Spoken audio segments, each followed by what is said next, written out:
Hey guys, welcome to my channel. Today I'm trying something a little bit new with the video cam. Sorry I'm messing with my hair, I just got a haircut. And I'm kind of obsessed with it because my curls are shining through, but anyway, that's not what this video is about. So today, I'm gonna be going through this time-lapse of a drawing I did. It was for a commission.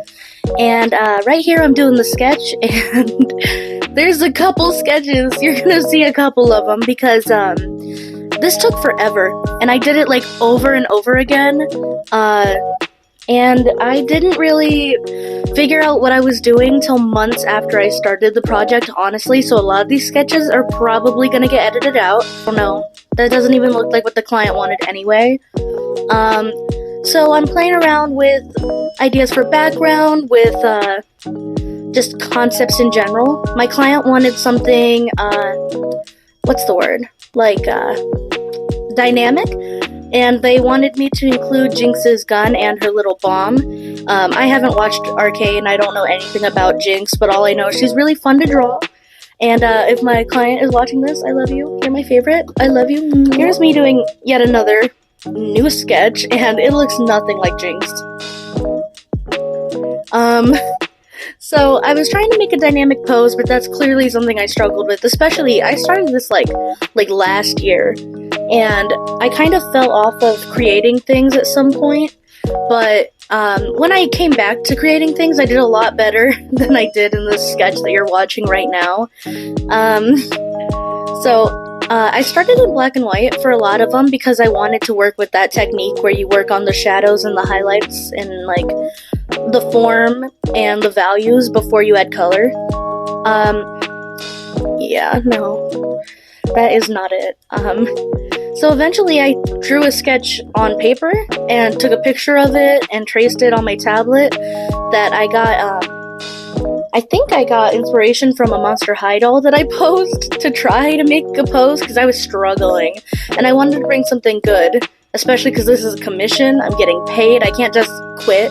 I have to finish it.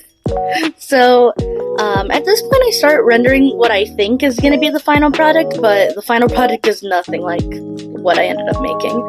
I work with some photo bashing from a scene from the show because I know, like doing the whole background seemed too challenging. Oh my god, my bangs are not cooperating, you see? Okay, but anyway,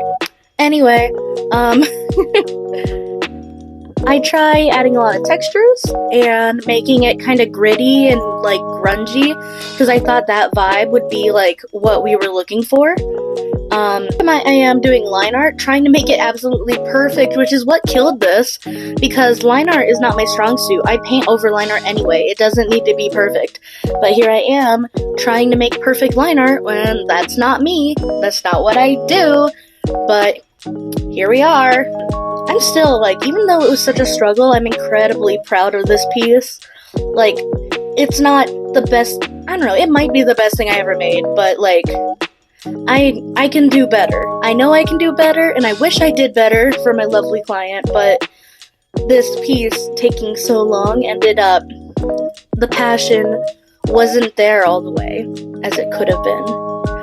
So, more photo bashing and more tracing the pose over and over again, redoing it over and over again.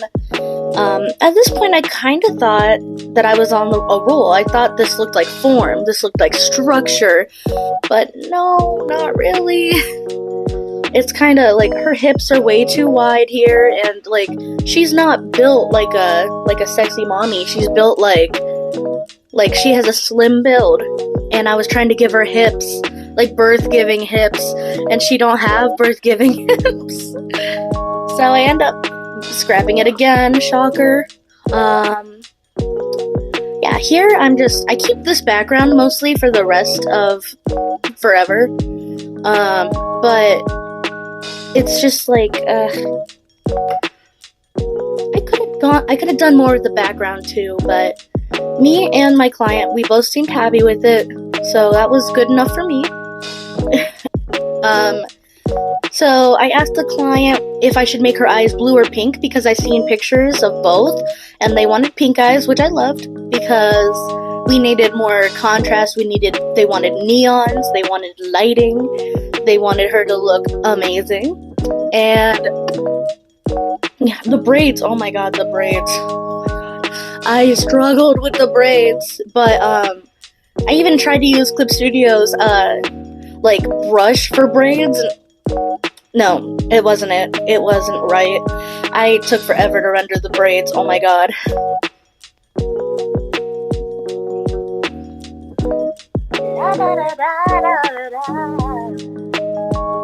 Hydration break. I'm gonna edit that out.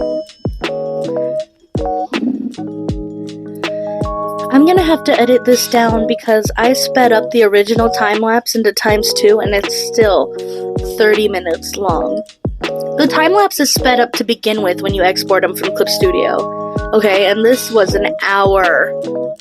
An hour! No one wants to watch an hour speed paint. Especially when half of it is just the sketch over and over again. Because I can't get it right the first time. So, I start adding in colors here. I'm not quite sure why, because I wanted to do the black and white technique I was telling y'all about. I'm gonna skip forward. Oh, so I start rendering her, and I really think that this is gonna be it. And, like, this is where I'm gonna leave it. But I ended up scrapping this entire drawing here, because I don't know, I just couldn't, I didn't vibe with it. She had the hips I was telling you about before, and she absolutely should not have, because it looked weird on her. Her pants looked wrong, her belt's laid wrong. I edit the face a bunch. Like, I go in, I redo the nose, I try to get the lighting right, but it's not working. And I should have known then that I needed to scrap the whole thing, but no, I was like, I can fix it. I couldn't fix it. So I had to redo it. But I'm glad that I did it anyway, even though it didn't work out, because it fueled me, and my passion for the project.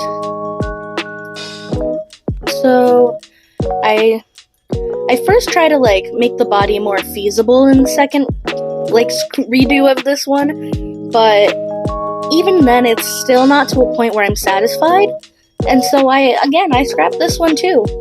I scrapped a million of them, and a lot of this is gonna get cut. The face over and over again, and then I try to change the pose up to make it better, and that's not right, so I try sketching an entirely new pose, and I don't know. The new pose is, like, cute, but it felt too, like, silly. It felt like, oh my god, look at me, I'm holding a bomb and a gun, I'm so funny, I'm so quirky. And, like, that's not who I perceive Jinx to be. Like, not that I know anything about her, so correct me if I'm wrong in the comments, but she didn't seem like the kind of gal who's like, oh my gosh, look at how silly I am. She seemed more like, I am here, I mean business, I'm crazy. I have a gun, I have braids, I have a bomb. So this one ends up being, I think this is the one I end up keeping. A lot of edits went into her as well, but yeah, I kept her. Yeah, this looks right. So then I go in with a shade of gray as the base. And on top of that gray base, I add in, with an airbrush, some lightness for her skin and just in general where the light would hit.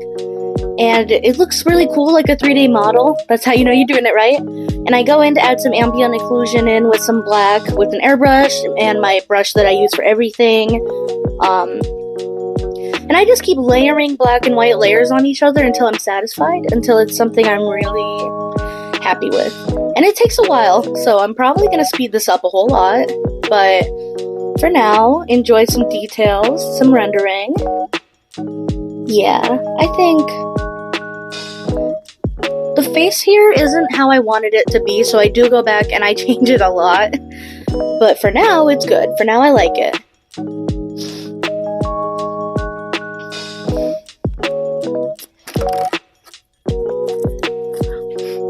The goal is to make a base that I want to put color over. Ooh, look at pretty light. But the goal is to make a base that I feel comfortable putting color over. and that a lot of the shading work is already done for me because I'd already done it. So that's what we're going for here. I don't really use this method often, but I just felt like it was right for this piece because I wanted it to be so detailed, and I wanted it to feel like a real three-dimensional thing.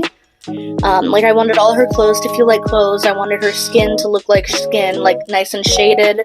Like, I don't know. I wanted to shade each individual hair of the braid, which I don't recommend, by the way, when you're drawing hair. Draw chunks. Like, I pretty much drew chunks and then broke it down. I'm kind of exaggerating on the draw every bit, but I wanted to. I might even do some close-up shots of me doing that because it looks like I do it for a very long time. Yeah, I do. Oh my gosh, this ambient occlusion takes so forever. I add in some shading on her face again, shocker. And then when I finally start to put color on her, she looks really dead. And it's because I shaded with black and white, and I had to do extra work to make her look not dead. I had to add colored lighting in. And I did a lot of adjusting to her and to the background and to everything.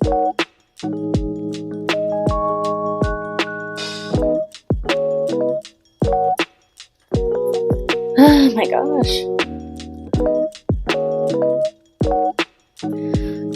So I decided to add in a rim light to bring attention to the form of her body, and also because it looks really cool, and there's a light source coming from over there, so it makes sense. I also decided to add in a bounce light on the other side with the light blue, because my client wanted neon lights, and I thought the blue would be a fun touch, and it adds form and dimensionality to the parts of her that are in shadow, like the side of her shirt, and her stomach, and her pants. And it also creates a sense of depth. That stuff's far from us. It's facing away from the camera. It's not, like, directly at us, but light still hits it, you know? So, I just liked the effect it had. I add a lot of, to the rim light, the white rim light, I add a lot of, like, pinkies and oranges to show the subsurface scattering going on under the skin, which is basically just, like, the red you see around lights that hit your face. But anyway, let me know if you liked this video and this kind of content with the face cam. I really liked messing with my hair the whole time. But yeah, thank you for watching. I hope you had a great time, and I will see you next time. Thank you. Bye!